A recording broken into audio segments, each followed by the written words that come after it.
Ratusan pedagang Pasar Horas Kota Pematang Siantar, Sumatera Utara menggelar aksi turun ke jalan memprotes kebijakan PPKM level 4 yang dinilai merugikan pedagang. Sambil menyanyikan lagu-lagu perjuangan, para pedagang mendesak Wali Kota Pematang Siantar menurunkan level PPKM. Sejak PPKM level 4 berlaku, akses jalan menuju Pasar Horas ditutup, sehingga pasar sepi dari pembeli. Aksi yang menimbulkan kerumunan di Jalan Merdeka ini dibiarkan oleh petugas, namun tetap dijaga agar tetap tertib. Supaya membuat solusi bagi kami pedagang, setidaknya ada pelonggaran penyekatan angkot, penyekatan. PPKM itu jangan diperpanjang, baru angkot akses angkot ke Pajak Horas dibuka ya. Dan bantuan itu segera dicairkan kepada kami para pedagang. PPKM level 4 di Pematang Siantar berlaku hingga 6 September. Pedagang juga berharap pemerintah kota menggelar vaksinasi bagi para pedagang.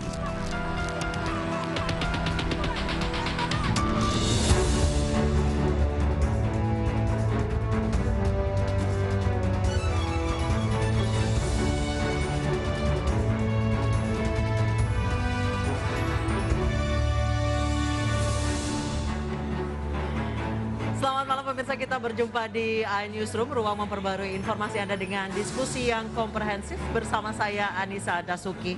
Pemirsa, seorang warga di Kabupaten Jombang, Jawa Timur mengamuk dan menyerang kepala desanya sendiri. Pelaku marah karena kepala desa tidak kunjung memberikan uang hadiah dari lomba yang dimenangkannya 2 tahun silam.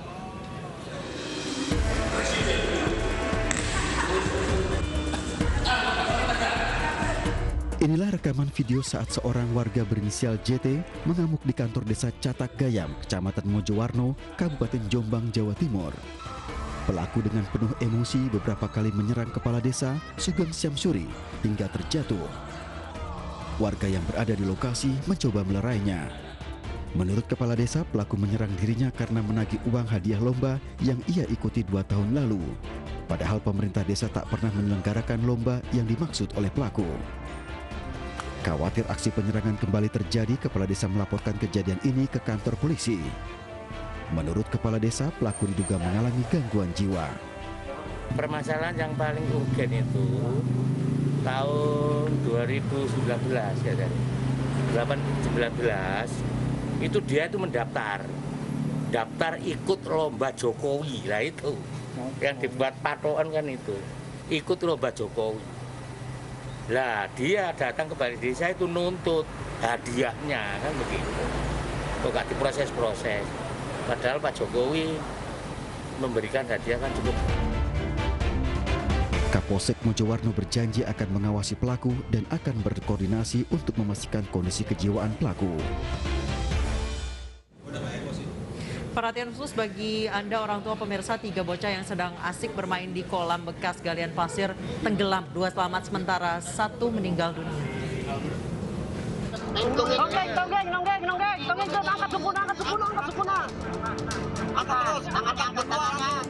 Inilah detik-detik evakuasi bocah perempuan siswa kelas 5 sekolah dasar yang tenggelam di kolam bekas galian pasir, Tangerang, Banten. Hujan gede. Warga setempat langsung berupaya memberi pertolongan pertama kepada korban yang kritis akibat tenggelam.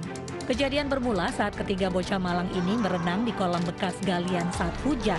Tidak menyadari kedalaman kolam, bocah-bocah ini pun tenggelam.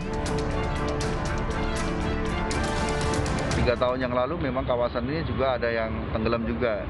Ini galian pasir kan beberapa titik sangat dalam, dan ini bukan tanah warga, tanah pengembang. Tapi untuk melakukan usaha-usaha preventif tidak harus nunggu pengembang kapan gitu. Saya mohon Pak RT kerja bakti dengan warga untuk keselamatan anak-anak kita.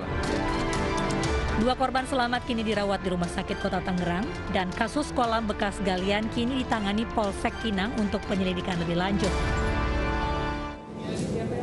Diduga akibat hubungan pendek arus listrik, pabrik mebel di Cipayung, Jakarta Timur terbakar. 1 karyawan terluka usai melompat dari lantai 2.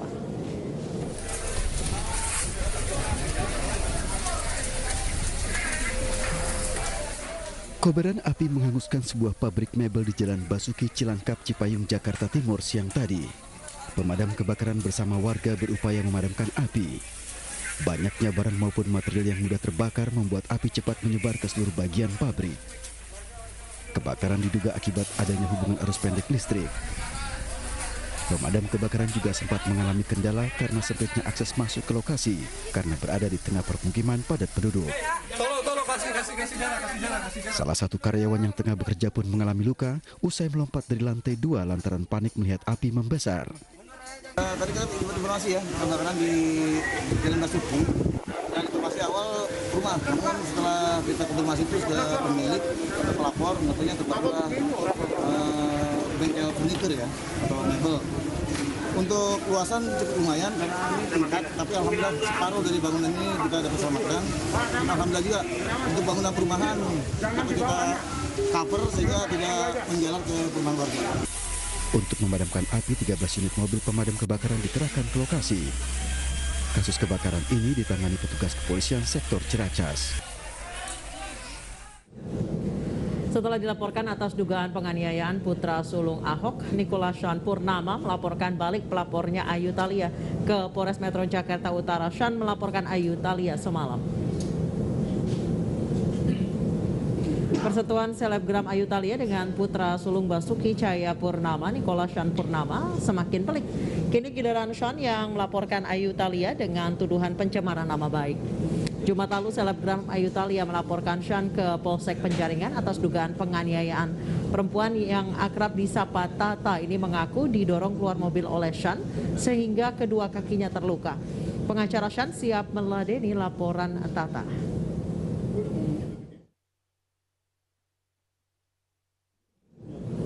Selebgram Ayu Thalia menangis meminta keadilan atas dugaan penganiayaan yang dilakukan oleh putra sulung Basuki Cahayapurnama atau Ahok, Nicholas Sean.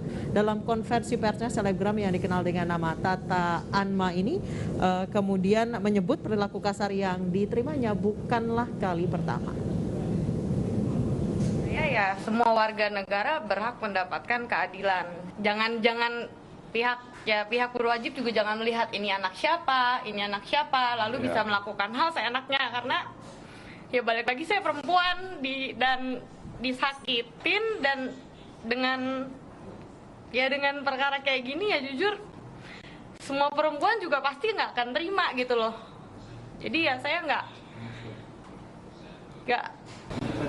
termasuk anggapan dianggap pansos mungkin seperti apa ya? Buat apa saya pansus? Saya punya pekerjaan tetap. Gara-gara hal ini saya 1-2 minggu malah nggak bisa bekerja karena nggak tenang. Jadi sampai dari kantor juga 1-2 minggu saya nggak boleh bekerja gitu kan. Jadi mengganggu pekerjaan saya. Untuk apa juga saya pansos? Di sini saya hanya mau mencari keadilan. Hanya mau mencari keadilan untuk perempuan. Intinya dikerasin sama cowok gitu loh, mau anak siapa ya nggak boleh gitu loh, nggak boleh, kekerasan nggak boleh.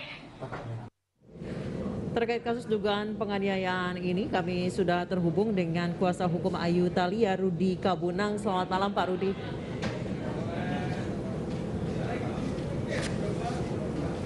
Selamat malam Pak Rudi. Selamat malam. Baik, Pak Rudi, terkait dengan laporan balik terhadap Ayu Thalia oleh Nicholas Sean, tanggapan dari Ayu Thalia sendiri seperti apa?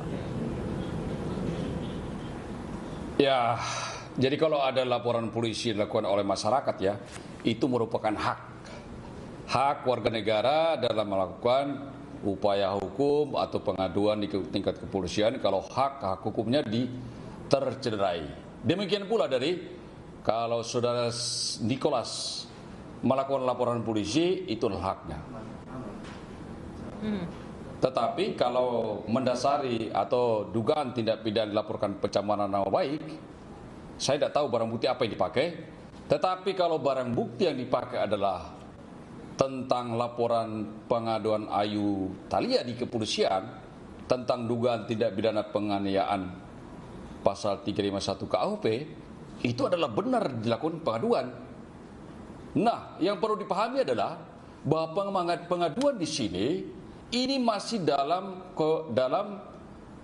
kata, jadi masih diduga adanya suatu tindak pidana yang dilakukan oleh saudara Nicholas Sen, itu pun diduga dilakukan oleh saudara Nicholas Sen. Jadi ini masih dalam proses penyelidikan, memastikan pengaduan itu apakah benar, siapa berbuat apa. Jadi kalau ada mereka melapor tentang pencemaran baik sehubungan laporan polisi ini, saya rasa sangat sumir ya, karena pengaduan ini benar, tapi masih dalam kata diduga dilakukan oleh seseorang. Baik, Pak Rudi, apa hubungan antara pelapor dan terlapor? Menurut keterangan klien saya, pelapor dan terlapor ini bersahabat, berteman. Gitu. Oke, berapa lama Pak mereka berteman? Katanya cuma kira-kira 1 bulan ya. Oh, baru 1 bulan berteman. Selama 1 bulan bersahabat, Ya, apakah pernah terjadi penganiayaan lain baik secara verbal maupun non verbal, Pak? Sepengetahuan saya, kalau dugaan penganiayaan yang dilaporkan ini saja yang kita harus bicara. Karena kalau yang lain saya belum diberi kewenangan untuk membahasnya.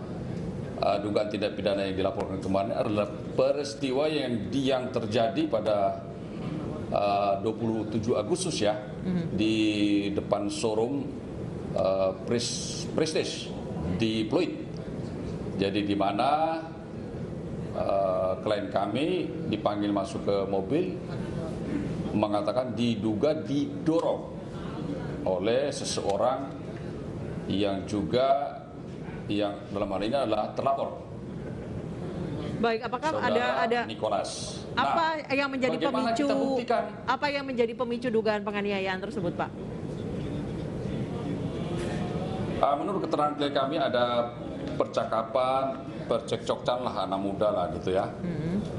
Gitu. Jadi intinya adalah kita bersabar menunggu penyelidikan dan atau penyidikan ke depan tentang apakah saudara terlapor melakukan atau tidak. Nanti kita tunggu, karena kami akan hadirkan bukti-bukti dan saksi. Baik. Ada bukti komunikasi WhatsApp dan lain-lain. Baik. Terima kasih Pak Rudi Kabunang, kuasa hukum dari Ayu Thalia, telah bergabung bersama kami di iNewsroom. Pemirsa, usai jeda, akses layanan pinjaman online dari teknologi keuangan memang memberikan kemudahan, tapi banyak masyarakat yang terjerat. Kami akan membahasnya secara komprehensif usai jeda berikut. Tetap bersama kami di iNewsroom.